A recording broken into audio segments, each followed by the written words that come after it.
اعوذ باللہ من الشیطان الرجیم بسم اللہ الرحمن الرحیم یا ایہا النبی انا ارسلناک شاہدا ومبشرا ونذیرا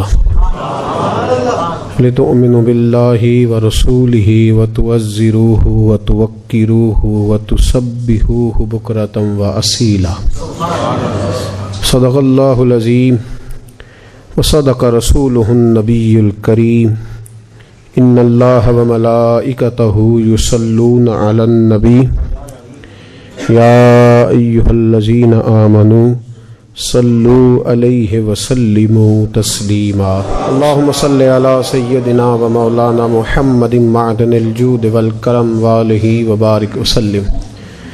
تمام تعریفیں اللہ تعالیٰ جل جلالہ کے لیے، ہر قسم کے درود و سلام نبی محترم شفیع محتشم آقا کل ختم رسول دانہ سبل احمد مجتبیٰ جناب حضرت محمد مصطفیٰ صلی اللہ تعالیٰ علیہ وسلم کی ذات والا صفات کے لیے حمد و صلات کے بعد اللہ تبارک و تعالیٰ نے قرآن مجید فرقان حمید میں جو مسلمان کے ایمان کی ترتیب بیان فرمائی ہے، وہ ترتیب یہ ہے کہ پہلے اللہ رسول پہ ایمان لاؤ اور اس کے فوراً بعد میرے نبی کی تعظیم کرو، اس کے بعد اچھے عمل کرنا، اس کے بعد تسبیح، تہلیل، عبادات، یہ ترتیب قرآن پاک کی ہے۔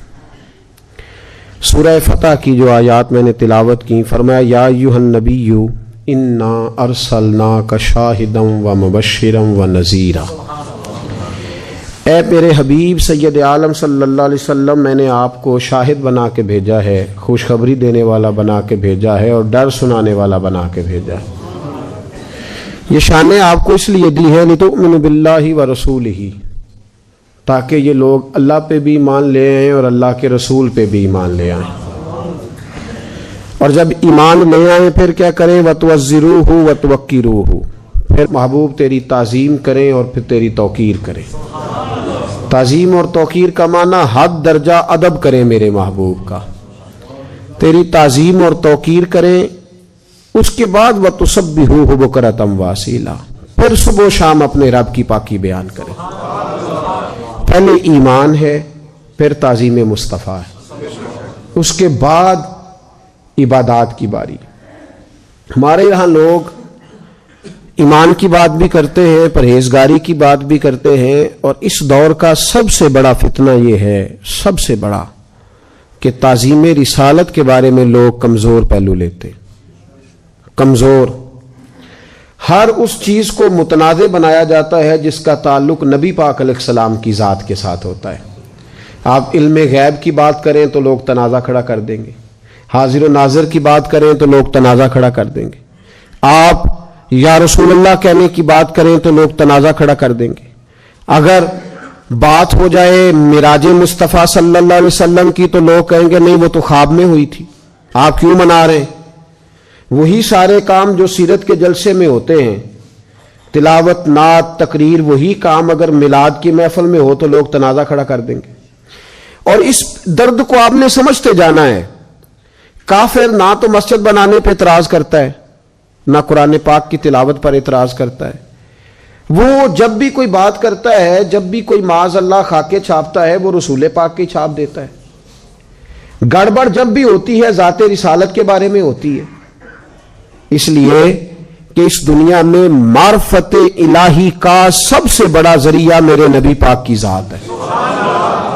اللہ نے کہا یا ایھا الناس قد جاءکم برہان من ربکم، فرمایا یہ جو میں نے تمہیں اپنا رسول عطا فرمایا ہے، اے لوگو، یہ میں نے اپنے رب ہونے کی دلیل بنا کے تمہیں عطا فرمایا۔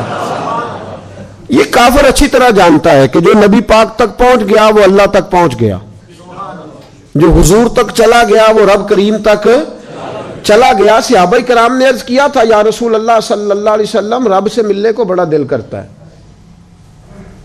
بڑی دیر ہو گئی نماز پڑھتے، عبادت کرتے، روزہ رکھتے، تسبیح پڑھتے، اب دل کرتا ہے اس کو دیکھیں بھی،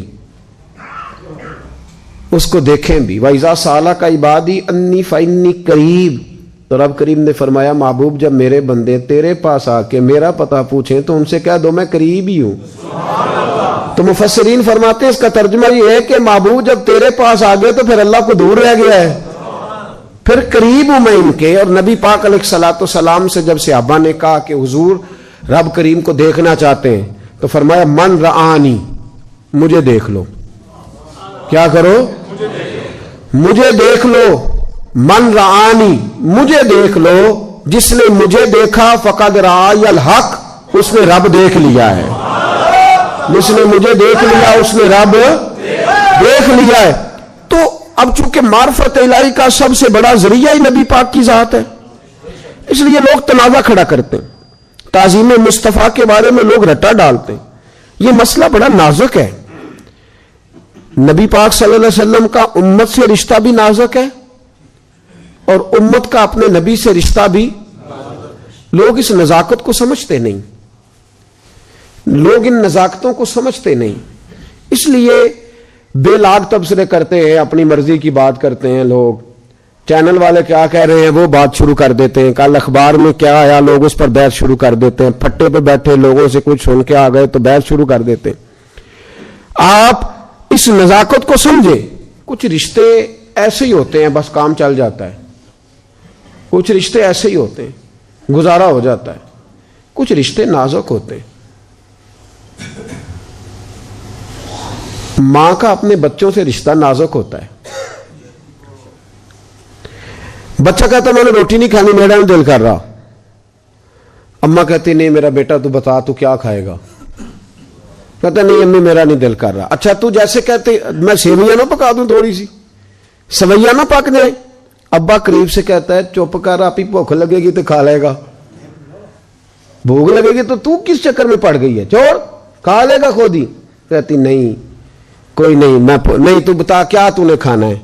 تو جو کہتے ہیں میں، وہ بعد میں کہتا ہے نہیں. بلکہ کئی تو بچے بڑے سخت ہیں، وہ زیادتی کرتے ہیں. وہ برگر کھا کے آئے ہوتے ہیں، امی کو بتاتے نہیں کہ میں کھا آیا ہوں، اماں کو بتاتے ہی نہیں. وہ بیچاری منتیں کرتی رہتی ہے، نہیں چل بتا تو نے کیا کھانا ہے بتا. آسٹریا ایک ملک ہے، اس میں ایک بچہ ماں کو بڑا ستاتا تھا. اس بچے کی داستان لکھی ہے. اس کے بچے جب اس کو ستانے لگے تو لوگوں نے پوچھا تو کیوں ستاتا ہے؟ تو کہنے لگا مجھے میری اماں کی بد دعا ہے. میں اپنی اماں کو ستاتا تھا تو میں اماں سے کہتا تھا تو میرے پیچھے پڑی رہتی ہے، یہ کھا لے یہ پہن لے، مجھے آزاد کر، مرضی سے جینے دے. تو میری ماں کہتی تھی اللہ کرے تجھے بھی کسی سے پیار ہو جائے اور تجھے بھی کچھ ستائے. اس نے کہا تھا عشق ایک ڈھونگ ہے، اور میں نے کہا تجھے عشق ہو خدا کرے، پھر کوئی تجھے اس سے جدا کرے، تو اسی کا نام جپا کرے، تو اسے تسبیحوں پہ پڑا کرے، تو گلی گلی پھرا کرے، پھر میں کہوں کہ عشق ایک ڈھونگ ہے اور تو نہیں کہا کرے. اس نے کہا تھا عشق ایک ڈھونگ ہے. میں نے کہا تجھے عشق ہو خدا کرے، اللہ کرے ایسا ہو، پھر میں تجھے پوچھوں. تو ماں میری کہتی تھی تو مجھے کہتا ہے اماں تو جینے ہی نہیں دیتی. بیٹے میں دل کے ہاتھوں مجبور ہوں، تو میرا بیٹا ہے. وہ ایک شخص کی بیوی فوت ہو گئی، 8-10 سال کا بچہ تھا، تو اس نے شادی کر لی. ایک دن پوچھنے لگا اپنے بیٹے سے کہ بیٹا پہلی اماں ٹھیک تھی یا یہ ٹھیک ہے؟ اس نے کہا ابا جی یہ والی ٹھیک ہے، جو اب آئی ہے نا ستیلی یہ ٹھیک ہے. کہا کیوں؟ کہنے لگے اس لیے کہ وہ اماں جھوٹ بڑے بولتی تھی، یہ سچی ہے، بات صحیح کرتی ہے، سچ بولتی. او بیٹا کس طرح؟ تو بیٹا رو پڑا. کہنے لگا ابا میں کوئی شرارت کرتا تھا تو میری اماں تھپڑ مار کے کہتی تھی چل دوڑ جا تجھے روٹی نہیں دینی. آج دیکھتی ہوں تو کیسے روٹی کھاتا ہے. خبردار باورچی خانے کے قریب گیا، بڑے زور سے کہتی تھی، اور آدھا گھنٹہ نہیں گزرتا تھا تو ڈھونڈنے لگ جاتی تھی، گلیوں میں پھرتی تھی، ڈھونڈ کے لاتی تھی، روٹی کھلاتی تھی، ماتھا بھی چومتی تھی اور کہتی تھی پترا انج نہ کریا کر. پیار کرتی تھی. ابا یہ جو اماں آئی ہے یہ بڑی سچی ہے، سچ بولتی ہے. میں کوئی شرارت کرتا ہوں تو تھپڑ مارتی ہے، کہتی ہے تجھے روٹی نہیں دینی، پھر میں ساری رات منتیں کرتا رہتا ہوں، نہیں دیتی. سچ بولتی ہے، جو کہتی ہے اس پہ ڈٹ جاتی ہے. وہ جھوٹ بڑے بولتی تھی. کچھ رشتے نازک ہوتے ہیں. لوگ اس پہلو کو سمجھتے نہیں کہ بھائی کچھ رشتے نازک ہوتے ہیں. نبی پاک کا اپنی امت کے ساتھ رشتہ بڑا نازک ہے. امت کا نبی پاک کے ساتھ رشتہ بڑا، اس رشتے کی نزاکت پڑھو نا صحیح بخاری. اللہ کے حبیب علیہ الصلوۃ والسلام نے فرمایا میرا دل کرتا ہے نماز لمبی پڑھاؤں. میرا کسی کام کو دل کرے تو میں پرواہ کرتا ہوں کسی کی. یہاں بچوں کا دل کرتا ہے مرضی کی شادی کرنے کو تو ابے کو کچل کے، اماں کو کچل کے، علاقے کو کچل کے، قبیلہ برادری رشتہ دار کچل کے نہیں گزر جاتے. دل کر رہا ہے ختم ہو گئی بات. لیکن اس رشتے کی نزاکت سمجھ میرے عزیز. میرے محبوب پاک فرماتے ہیں میرا دل کرتا ہے لمبی نماز پڑھاؤں، لمبی نماز. لیکن جب میں نماز کی نیت باندھتا ہوں تو پھر مجھے پیچھے بوڑھوں کا خیال آتا ہے، پھر مجھے بیماروں کا خیال آتا ہے، پھر مجھے تمہارا خیال آتا ہے.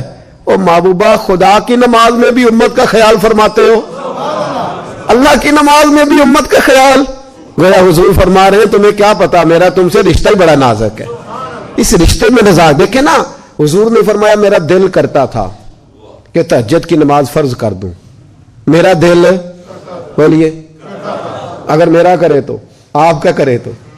حضور فرماتے ہیں میرا دل کرتا تھا کہ تہجد کی نماز فرض کر دوں پر میری امت کو تکلیف ہوگی. تھکے مزدور نہیں اٹھ سکیں گے، غریب لوگ نہیں اٹھیں گے. فرمایا میں نے اللہ کی نماز تہجد میں نے فرض نہیں کی، میں نے تمہارا خیال کیا ہے. میں نے اپنی چاہت نہیں دیکھی، گویا تمہاری نیند دیکھی ہے. دل کرتا تھا ہر وضو کے ساتھ مسواک ضروری قرار دے دوں پر میں نے اپنی چاہت نہیں دیکھی، تمہاری آسانی دیکھی. میرے بھائی نبی پاک کا رشتہ نہ دیکھیں نا. جب انسان پہ وجد طاری ہوتا ہے نا، یہ صوفیاء کچھ ایسے جملے کہہ گئے جن پر بعد میں ان سے کہا گیا جناب آپ نے اس وقت یہ بات کہی تھی، تو انہوں نے کہا یار مجھے نہیں پتا، وہ کوئی کیفیت تھی. جب اللہ کی انوار و تجلیات کی برسات ہوتی ہے نا رب کریم کے بندوں پہ تو بندہ ہوش کھو جاتا ہے. گو سنا تھا کہ آستانہ یار دور ہے، ہم نے بھی ٹھان لی تھی کہ جانا ضرور ہے. اور موقوف طور پر ہی نہیں جلوہ دید کچھ، بچ ہوش اڑ گئے جہاں پر وہیں کوہ طور ہے. کئی دفعہ پریشانی ہو جاتی ہے. تجلیات. حضرت موسیٰ علیہ السلام نے کہا رب ارنی، یا اللہ میں تجھے دیکھنا چاہتا ہوں. رب کریم نے فرمایا لن ترانی، تو نہیں دیکھ سکتا. تو دیکھ سکتا؟ اقبال بول پڑے کہنے لگے تیرے عشق کی انتہا چاہتا ہوں، میری سادگی دیکھ کیا چاہتا ہوں.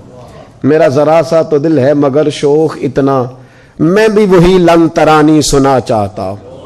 اور بھری بزم میں راز کی بات کہہ دی، بڑا بے ادب ہوں سزا چاہتا ہوں. حضرت موسیٰ نے کہا اللہ دیکھنا ہے. فرمایا ادھر دیکھو کوہ طور پہ میری تجلی گرنے لگی ہے. اگر دیکھ چکے تو دیکھ لو گے، اگر اسے نہ دیکھ سکے تو مجھے بھی نہیں دیکھ سکتے. حضرت موسیٰ علیہ السلام نے تجلی کو دیکھا تو بے ہوش ہو گئے. خر موسیٰ صاعقہ. حضرت موسیٰ سمجھ آ رہی ہے میری بات؟ اور بڑی دیر کے بعد تجلی دیکھی، وہ بھی کوہ طور پہ. بے ہوش ہو گئے. دیر کے بعد آنکھ کھلی تو کہنے لگے استغفر اللہ استغفر اللہ استغفر اللہ. یہ لفظ کہنے لگے. ایک تجلی گری، کوئی ہوش نہ رہا. لیکن میرے اور تیرے رسول نے جاگتی آنکھوں سے اپنے رب کا دیدار کیا. ابن یعقوب کو اللہ نے صورت بخشی، ید بیضا کی کلیم اللہ کو نعمت بخشی. ہر نبی کو کوئی عزت کوئی عظمت بخشی اور میری سرکار کو بے پردہ زیارت بخشی.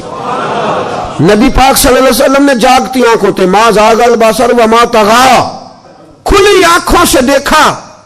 اور حضور فرماتے ہیں میرے آگے بھی نور تھا، پیچھے بھی نور تھا، دائیں بھی نور تھا، بائیں بھی نور تھا. ان جلووں میں محبوب گم ہو گئے. اس وقت رب کریم نے کہا محبوب کوئی بات کر. جہاں دنیا بے ہوش ہو جاتی ہے ایک تجلی دیکھ کے، کھلی آنکھوں سے جلوے دیکھے. لیکن امتی تیری قسمت پہ لاکھوں سلام، تجھے قدر ہی نہیں تیرا رشتہ کتنا نازک ہے. جلووں میں گم محبوب سے رب نے کہا محبوب کوئی بات کر. تو حضور بھولے نہیں، ان جلووں میں بھی حضور نے سینہ کھول کے کہا یا اللہ میری امت پہ رحم فرما، رب حبلی امتی. یا اللہ ان جلووں میں جہاں حضرت موسیٰ جیسے بے ہوش ہیں، کس کو دیکھا یہ موسیٰ سے پوچھے کوئی.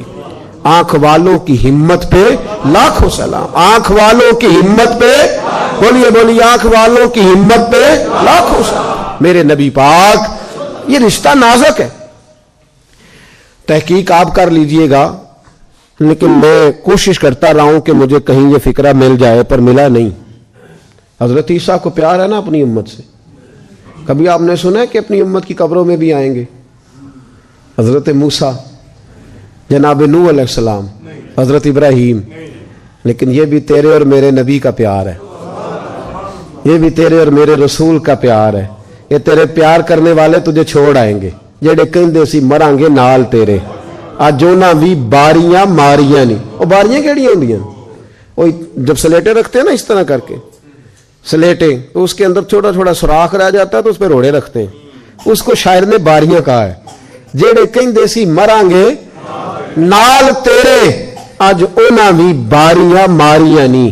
جڑے ترس دے سن دید نو دنے راتی، اج انہاں بھی بازیاں ہاریاں نہیں۔ جدوں خزان باغ وچ وال کھولے، پنچھی اڈ گئے مار اڈاریاں نہیں۔ کسے چلی دی ذرا نہ پیش چلی، باواں موت نے جدوں کھلاریاں نہیں۔ محمد بوٹیا جھوٹا ہی جگ سارا، سچیاں مدینے والے دیا یاریاں۔ جھوٹا ہی جگ سارا، سچیاں مدینے والے دیا۔ میرے محبوب پاک علیہ سارے تجھے چھوڑ کے آ گئے، چھوڑ کے آ گئے، اور قبر میں جیسے تیری آنکھ کھلی سامنے حضور کے جلوے نظر آنے لگے سامنے۔ اور میرے نبی پاک علیہ السلام نے فرمایا البدایہ والنہایہ میں موجود ہے، فرمایا میرا ظاہری طور پہ تمہارے بیچ رہنا بھی تمہارے لیے بہتر، اور میرا قبر میں جانا بھی تمہارے لیے بہتر۔ یا رسول اللہ یہاں رہنا تو سمجھ میں آتا ہے، وہاں بھی بتا دے۔ کبھی کسی ضعیف روایت میں بھی نہیں پڑھا کہ اماں قبر میں جا کے بچوں کے لیے دعا کرے گی، نہیں پڑھا۔ لیکن میرے نبی پاک علیہ الصلوۃ والسلام نے فرمایا میرا جانا اس لیے بہتر ہے کہ میں جب قبر میں پہنچوں گا نا تو تمہارے اعمال مجھ پر پیش ہوں گے، اگر اچھے ہوں گے تو میں سجدہ شکر ادا کروں گا، اور اگر مجھے پتا چلا کہ قبر میں کہ فلاں کے اعمال غلط ہیں تو فرمایا میں قبر میں بھی اس کی بخشش کی دعائیں مانگوں گا۔ اتنا نازک رشتہ، اتنا نازک رشتہ نبی پاک کا امت کے ساتھ۔ اور سنو حدیث، میرے محبوب نے فرمایا قیامت کے دن اللہ نبیوں کے لیے نور کے ممبر بچھائے گا، اللہ نور کے ممبر بچھائے گا انبیاء کے لیے۔ خدا کے عرش کے ساتھ نبیوں کے ممبر ہوں گے، حضرت موسیٰ، حضرت داؤد، حضرت عیسیٰ، حضرت ابراہیم، جناب اسماعیل، جناب یوسف، جناب یعقوب علیہ السلام، تمام نبی ممبروں پہ بیٹھیں گے۔ حضور آپ کا ممبر نہیں ہوگا؟ فرمایا میرا تو قریب ہوگا سب سے، لیکن ہوگا خالی۔ حضور کیوں؟ فرمایا باقی ممبروں پہ بیٹھے ہوں گے، میں سجدے کر رہا ہوں گا، میں سجدے کر رہا ہوں گا، سجدے۔ یا اللہ انہیں معاف کر دے، یا اللہ ان سے درگزر فرما۔ امتی اصل میں سمجھے نہیں آج تک، یہ کمزوری دکھاتا ہے، ذات رسالت کے بارے میں کمزوری، حضور کی ذات کے بارے میں کمزوری دکھاتا ہے۔ اسلام آباد میں کچھ لوگ بیٹھے ہوئے، لوگ پھٹے سے تبصرہ سن کے آتے ہیں تو آ کے چوک میں کرنا شروع کر دیتے ہیں۔ کسی اینکر پرسن کا جس کی 2.5 لاکھ روپیہ تنخواہ ہے اور جس کو گورنمنٹ نے فون کیا ہے کہ اگر ہمارے حق میں نہ بولا تو لائسنس کینسل ہو جائے گا، اس کی بات سن کے آتے ہیں تو لوگ آ کے تبصرہ کرتے ہیں۔ دیکھو کسی شخص کے طریقہ کار سے آپ اختلاف کر سکتے ہیں، لیکن اس کے مطالبے سے اختلاف، کسی کے طریقہ کار سے، لفظوں کے چناؤ سے کوئی بندہ اختلاف کر سکتا ہے، لیکن اس کے مفاہیم سے، معنی سے اختلاف کر سکتا۔ میں نے بہت پہلے کہا تھا جب یہ مسئلہ چھڑا تھا، میں نے کہا تھا کہ اشتعال اس پاکستان کے اندر عوام نہیں پھیلاتی، اشتعال حکومتیں پھیلاتی ہیں۔ ختم نبوت کا مسئلہ حل ہو چکا تھا، کھڑے پانی میں پتھر کس نے پھینکا؟ بول کے بتائیں، بول کے نہیں، سارے بولے، کس نے کھڑے پانی میں پتھر پھینکا؟ تو پتھر پھینکو گے تو پانی میں اشتعال نہیں پیدا ہوگا؟ پانی جو کھڑا ہے تو کیوں پتھر پھینکتے ہو؟ پہلے لوگ یہ تباہی کرتے ہیں۔ میں لاہور تھا 2-4 دن پہلے، وہاں بھی مجھ سے سوال ہوا۔ پچھلے ہفتے میں کراچی 2 دن کے لیے گیا تو وہاں بھی کچھ لوگوں نے مجھ سے یہ سوالات کیے، کہنے لگے جی کیوں؟ جب مسئلہ حل ہو گیا تو میں نے ایک نوجوان سے میں نے کہا ایک آدمی تیرے گھر کے اندر گھس کے، اگر تیرے گھر کے اندر گھس کے 1 لاکھ روپیہ چرا کے لے آئے اور جب شور اٹھے تو وہ کہے غلطی ہو گئی تھی، رکھ تو دیے دوبارہ پیسے واپس، تو اس کو معافی دے دینی چاہیے نا؟ تو دے دینی، چپ جو کر گئے ہو، کیا خیال ہے آپ کا؟ مل جائے گی معافی؟ تو انہیں رکھتے چھڑنے پیسے ہوتے. کہہ بھی رہا ہے غلطی ہو گئی. لڑائی کس بات کی؟ جرم. ہاں کیسی بات؟ جرم. دیکھیں نا میرے رسول کریم سید عالم نور مجسم صلی اللہ علیہ وسلم کے سامنے آ کے صحابی نے کہا حضرت اسامہ بن زید نے حضور فلانے قبیلے کی عورت نے چوری کی, آپ نے ہاتھ کاٹنے کا حکم دیا ہے, حضور نیا نیا انہوں نے کلمہ پڑھا تو مہربانی کریں سزا نہ دے, آپ تھوڑی مؤخر کر دیں, سزا حالات صحیح نہیں ہے, اب سزا مؤخر کر دیں, وہ غلطی مان رہے.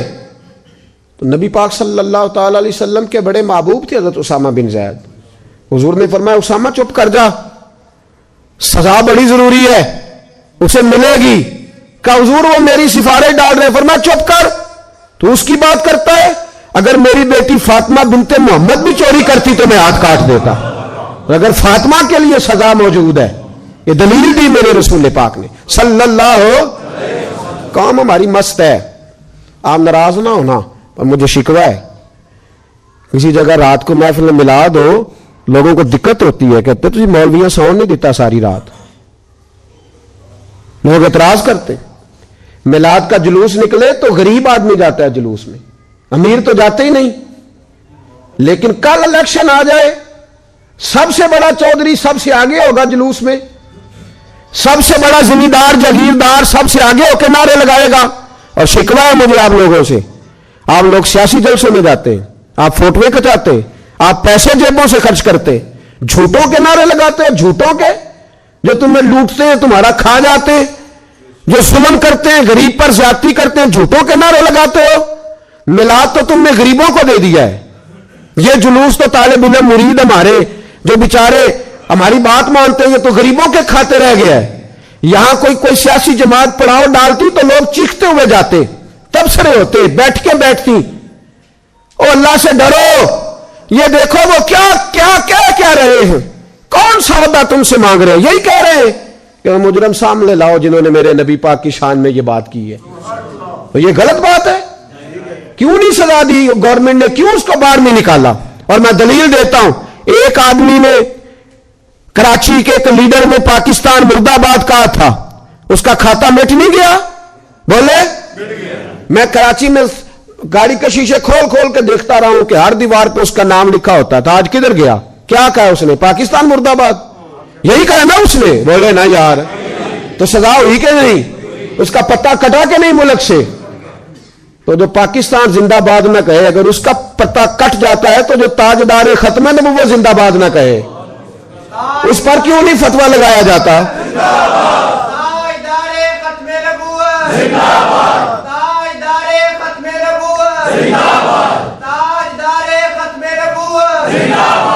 تو میرے عزیز یاد رکھیں, ایک چھوٹی سی بات ہے, اور چونکہ ہماری ساری سیاسی جماعتیں لبرل ہیں, لبرل, ان کو مذہب سے کوئی دلچسپی نہیں.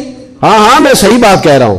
اور جو دین کے نام پر, اسلام کے نام پر ووٹ لے کے وہاں بیٹھتے, ووٹ اسلام کے نام پہ لیتے ہیں, اور پھر 2-4 MNA بن جائیں تو پھر یہ لوگ بیچتے ہیں اپنے MNA کو, پھر حکومت سے وزارتیں لیتے ہیں. تم مذہب کے نام پہ آئے ہو, تو جن کو تم نے الیکشن میں گالیاں دی تھی ان کے تم سپورٹر کیسے بن گئے؟ مذہب کے نام پر تمہارا پھر مدعا صرف 2-4 وزارتیں, اس سے باہر آئے. میں نے الیکشن نہیں لڑنا, لیکن غلط بات پہ چپ رہنا بھی جرم ہوتا ہے. اس لیے بالکل کوئی اوچھا ہتھ کنڈا حکومت استعمال نہ کرے, بالکل نہ استعمال کرے. اگر ہم ان کے ساتھ شریک نہیں ہوئے وہاں جا کے, اس کا مطلب نہیں ہم ان کے ساتھ نہیں. یہ یاد رکھیں, یہاں جو ایجنسیوں کے لوگ آتے ہیں, بات نوٹ کر لیں, میری بات نوٹ کر لیں, ان کو کوئی آدمی بے سہارا نہ سمجھے, کوئی نہ سمجھے کہ ان کے خلاف کوئی سخت بات ہوگی تو ہم چپ رہیں گے. ہمیں تقریریں بھی کرنی آتی ہے تو جانیں بھی دینے آتی ہیں. ہمیں آزمایا ہوا ہے لوگوں نے بڑی دفعہ, ہمیں سارے کام آتے ہیں سارے. ہم نے تو کبھی پسند ہی نہیں کیا روڈ بلاک کرنا, ہمارا تو شیوا ہی نہیں. پر اگر تم ہمیں چھیڑو گے تو پھر یہ نہ سمجھنا کہ ان لوگوں کو آتا کچھ نہیں. اور ہماری جماعت کو تو ہمیشہ گورنمنٹ نے مسئلہ ہے, کیونکہ ہمارے پاس ڈنڈا نہیں, ہمارے پاس بندوق نہیں. دہشت گردوں کی بات یہ 1 منٹ میں مانتے, گولی سے ڈرتے. وہاں تو بیٹھے ہوئے لوگوں کے پاس گلیل بھی کوئی نہیں. حکومت سمجھتی ہے کہ جس طرح مرضی چمٹے سے اٹھا کے پھینک دے گی. اور پھر وزیر داخلہ صاحب کہتے ہیں ہمیں کورٹ کا آرڈر ہے. کورٹ نے جب تمہیں نکالنے کا آرڈر کیا تھا تو تم ساری سڑکوں پہ چلائے تھے. اس وقت کیوں نہیں چپ کیے کہ کورٹ کا آرڈر تھا؟ یہ والا آرڈر زیادہ ضروری ہے کورٹ کا. یہ ختم نبوت کا مسئلہ ہے, یہ رسول اللہ کی عزت کا مسئلہ ہے. ہم اگر یہاں بیٹھے ہیں یا وہاں بیٹھے ہیں یا کوئی کراچی میں بیٹھا ہے, لیکن جب تاجدار ختم نبوت کا نعرہ لگے گا تو تم ہمیں ایک جان پاؤ گے, ایک کونے میں پاؤ گے, ہمیں ایک میدان میں کھڑے ہوئے پاؤ گے انشاءاللہ تعالی. ہمیں آتا ہے, سارے کام ہمیں آتے, اور ہم بڑے باریک بین لوگ ہیں, ہم ہر چیز کو اس کی گہرائی تک سمجھنے کے. میں نے کہا کہ کسی کے طریقہ کار سے اختلاف کر سکتے ہیں, کسی کے سٹائل سے اختلاف کیا جا سکتا ہے, لیکن مطالبے سے اختلاف بالکل نہیں کیا جا سکتا.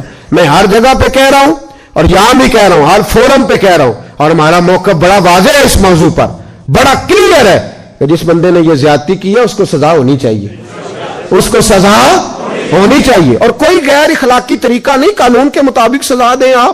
آپ نے دی نہیں کراچی کے لیڈر کو سزا, اس نے پاکستان کے خلاف بات کی تو سزا دی نہیں, اس کا پتہ نہیں کاٹ دیا, تو لائے ان لوگوں کو سامنے کھڑا کریں, اسے سزا دیں. اینکر منہ کھولتے ٹی ویوں پہ بیٹھے ہوئے, بھائی مولوی کو منع کرتے ہو سیاست پہ بات نہیں کرنی, تو سیاستدان کو کیوں منع نہیں کرتے کہ تم نے دین پہ بات نہیں کرنی؟ اسے کیوں نہیں منع کیا جاتا؟ اس کو عام اجازت ہے. اینکر پرسن ٹی وی پہ بیٹھ کے کہتے ہیں نبی پاک نے معاف کیا, نبی پاک نے معاف کیا. ہاں معاف کیے, بڑا معاف کیے, لیکن نبی پاک نے معاف کیا, جناب عمر نے معاف کوئی نہیں کیا, حضرت علی نے معاف نہ کوئی نہیں کیا, حضرت ابو بکر نے معاف, عثمان غنی نے معاف. کچھ کافر تھے نبی پاک کے بے ادب, فتح مکہ ہوا تو وہ بھاگ گئے, ان کو مکے کے مشرکین نے مشورہ دیا تم ہو نبی پاک کے گستاخ, چہرے پہ پردے ڈال کے چھپ چھپا کے نبی پاک تک پہنچ جاؤ, اگر تو حضور تک چلے گئے تو بچ جاؤ گے, علی کے ہتھے نہ چڑھ جانا کہیں. نبی پاک تک پہنچ گئے تو بچ جاؤ گے, عمر کے ہتھے نہ چڑھ جانا. خبردار کہیں تمہارا سامنا خالد بن ولید سے نہ ہو جائے, ڈرنا کہیں سعد بن ابی وقاص سے سامنے, وہ کاٹ دیں گے تمہیں, کاٹ ڈالیں گے, اس لیے کہ وہ ہر شے برداشت کرتے ہیں, مصطفیٰ کی بے ادبی برداشت نہیں کرتے. یاد رکھیں, یہ پہلے جذبات سے کھیلتے ہیں, پہلے تماشا ڈالتے ہیں, پھر اس کے بعد کہتے ہیں ہو غلطی ہو گئی, مولوی کیوں نہیں جان چھوڑ رہے. اچھا پہلے کہا تھا غلطی ہوئی نہیں, پھر اس کے بعد کہا نہیں ہوئی ہے اور ہم نے صحیح, تو بالکل ٹھیک ہے, چور چوری مانتا ہے تو سزا بھی لینا, آئین کے مطابق وہ اتنی سی بات ہے, اس میں رٹے والی کون سی بات. صحابہ میں سب سے ٹھنڈی طبیعت حضرت ابو بکر صدیق کی ہے, سب سے ٹھنڈی, کچھ بھی ہو گیا ابو بکر بولے نہیں. لیکن ایک دن ان کے والد آئے نبی پاک کے دروازے پہ, بوڑھے تھے, نابینا تھے, سفید داڑھی تھی, آ کے کھڑے ہو گئے. حضور نے فرمایا ابو قحافہ کیسے آئے ہو؟ کہا آج تو حد ہو گئی ہے, مجھے ابو بکر نے تھپڑ مارا ہے. صحابہ کہتے ہیں جتنے لوگ کھڑے تھے سب کہنے لگے یہ ہو نہیں سکتا, ابو بکر یہ کر نہیں سکتے, اس لیے کہ ان کو تو حضرت عمر تک جانا ذرا مشکل ہے, لیکن جناب صدیق اکبر کی تو بچے بچے ان تک پہنچ سکتا ہے, تو ٹھنڈے مزاج کے حلیم بردبار آدمی ہو نہیں سکتا. لیکن جب انہوں نے کہا تو نبی پاک خاموش ہو گئے. حضور نے فرمایا چلو ابو بکر کو بلاؤ. بلایا جناب صدیق اکبر کو, یوں ہاتھ باندھ کے کھڑے ہو گئے. حضور نے ابو بکر تو نے باپ کو مارا ہے؟ چپ. تھوڑی دیر کے بعد پھر فرمایا ابو بکر لوگوں کو یقین نہیں آ رہا کہ تم نے ایسا کیا ہے, لوگوں کو امید نہیں تھی, باپ کو مارا ہے. پھر چپ. تیسری دفعہ محبوب نے پھر اشارہ کیا, فرمایا بولتا کیوں نہیں؟ جناب صدیق اکبر نے سر اٹھایا تو آنسوں کے قطرے داڑھی پہ گر رہے تھے. جناب صدیق اکبر نے سر اٹھایا تو رو رہے تھے. عرض کرنے لگے حضور باپ سے کہیں تلوار پکڑے اور میرے ٹکڑے ٹکڑے کر دے, یہاں کٹ جاؤں گا, باپ کے آگے بولوں گا نہیں. اسے کہو مجھے کاٹ ڈالے, مار ڈالے, پر آپ کے بارے میں بات نہ کرے. حضور آج اس نے آپ کے بارے میں بات کی ہے, آپ کے بارے میں. حلیمیہ اپنی جگہ پر میرا عشق بڑا غیرت مند ہے. حضور وہ بردباری اور جگہ پہ ہے, وہ میری ذات کے لیے, آپ کے لیے نہیں ہے. یا رسول اللہ صلی اللہ علیہ وسلم آج اس نے آپ کے بارے میں بات کی, شکر کرے میرے ہاتھ میں تلوار نہیں تھی, ورنہ آج باپ کی گردن کٹتی. اور میں لوگوں کو بتاتا ہمارے نزدیک صرف وہ بندہ بچے گا جو نبی پاک کا وفادار ہوگا, دوسرا کوئی بچ سکتا؟ کیا کہہ گئے خواجہ غلام فرید اور عادی کر گئے, کہنے لگے تن تندور ہڈاں دا بالن اسی ہاواں نال تپایا ہے, کپ کپ مکیاں پیڑے کیتے, اتوں عشق پلے تھن لایا ہے,